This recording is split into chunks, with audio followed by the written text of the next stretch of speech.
Alors, les critères clés d'une réussite dans les applications mobiles sont de, on va dire, 4 ordres. En premier lieu, il faut une application qui soit rapide, puisqu'elle doit donner facilement accès à l'information. Et c'est ce qui est primordial aujourd'hui pour les utilisateurs. En second lieu, on va trouver l'ergonomie. Il faut qu'on sache vite ce qu'on va chercher, l'endroit où on va aller le chercher, et que ce soit lisible, simple et confortable à utiliser.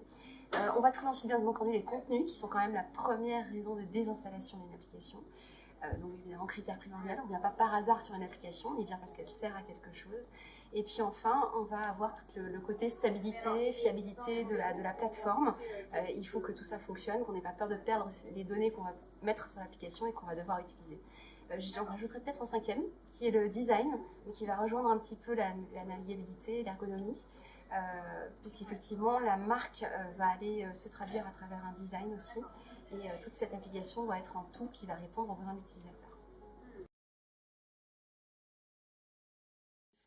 Alors la plateforme pour nous, Azeton, est vraiment clé pour Harris Interactive aujourd'hui, puisqu'effectivement, nous, on a l'habitude d'interroger les utilisateurs, de les observer dans leur utilisation des applications mobiles. Grâce à Azeton, on va pouvoir aussi observer de manière passive ce qui se passe.